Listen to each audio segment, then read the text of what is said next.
बल्कि ईश्वर की अत्यंत सूक्ष्म योजना का हिस्सा है। जिस घर में आप पले हैं, जिन लोगों के बीच आपका जीवन खुला है, वे सब कोई रैंडम पात्र नहीं हैं। वे आपके पुराने कर्मों के सटीक उत्तर हैं। आपके पिता, आपकी माँ, आपके भाई बहन, यहां तक कि आपके शत्रु तक, सबको आपके आसपास भगवान ने एक विशेष उद्देश्य से रखा है। कभी सोचा है क्यों कुछ घरों में प्रेम भरा होता है और कुछ में तनाव? क्यों कोई जन्म लेते ही सुविधा में पलता है और कोई तंगहाली में? क्यों कोई बचपन से समझदार होता है तो कोई अनुभवों से टूटता हुआ पड़ा होता है? ये सब प्रश्न छोटे नहीं हैं, क्योंकि इनका उत्तर ईश्वर की न्याय प्रणाली से जुड़ा है। भगवान कोई भूल नहीं करते, वे गणना करते हैं और फिर निर्णय लेते हैं कि कौन आत्मा किस आधार देती जुड़ाती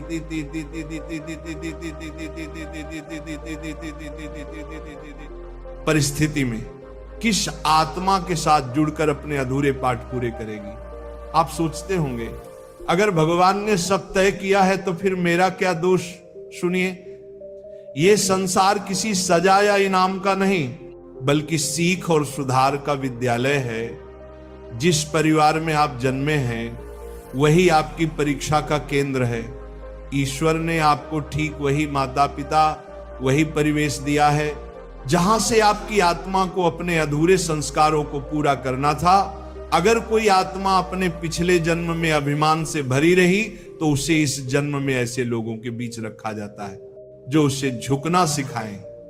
अगर कोई आत्मा किसी को समझ नहीं पाई तो अब उसे उसी स्थिति में रखा जाता है जहां समझने की पीड़ा महसूस हो।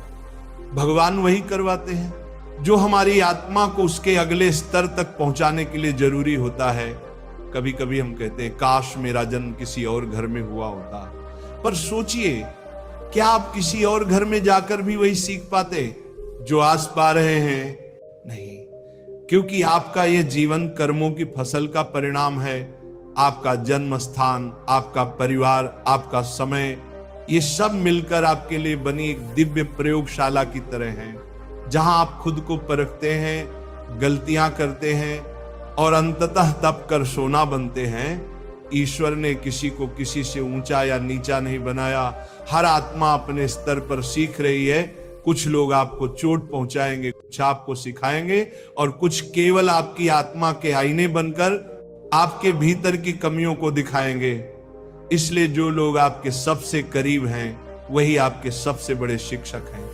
कभी कभी जो आपको सबसे ज्यादा दुख देते हैं, वे ही आपके लिए सबसे महत्वपूर्ण आत्माएं होती हैं, क्योंकि भगवान ने उन्हें उसी भूमिका में रखा है ताकि आपकी आत्मा विनम्रता, करुणा और धैर्य का स्वाद चखे।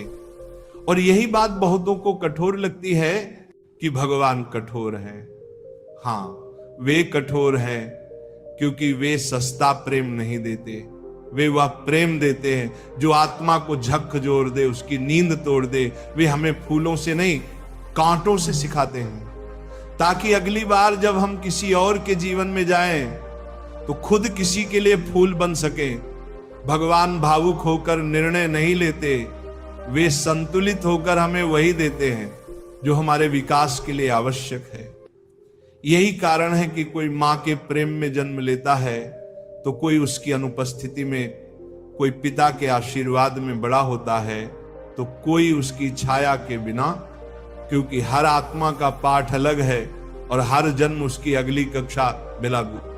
अब सोचिए, जब आप किसी से कहते मेरे घर वाले मुझे नहीं समझते, तो क्या आप ये मान लेते हैं कि भगवान ने गलती की? नहीं, उन्होंने आपको वहीं रखा जहां आपकी आत्मा को अपनी स्वीकृति की भूख को समझना था। आपको ये जानना था कि आपको स्वीकार करने वाला कोई और नहीं बल्कि ईश्वर स्वयं है। जब ये समझ आ जाती है तो शिकायतें मिट जाती हैं और आभार शुरू होता है। आपको परिवार से संघर्ष नहीं करना होता, बल्कि उनसे सीख लेनी होती है। आप उन्हें बदलने नहीं आए हैं, आप अपने भीतर कुछ बदलने आए हैं। यही है जन्म का कारण। कभी ये मत सोचिए कि भगवान ने आपके साथ अन्याय किया है। वे तो केवल न्याय की डोर को इतने सुंदर ढंग से खींचते हैं कि हमें लगता है क्यों मैं। पर भीतर से उनकी आवाज कहती है क्योंकि अब तुम तैयार हो। अगर आप इस बात को समझ गए कि आपका जन्म, आपके घर का चयन, आपके परिवार के रिश्ते, ये सब दिव्य योजित है, तो आपकी आधी उलझने आज ही खत्म हो जाएंगी। आपके दुख का कारण ये नहीं कि भगवान दूर हैं, बल्कि ये कि आप उनके खेल को समझ नहीं पाए।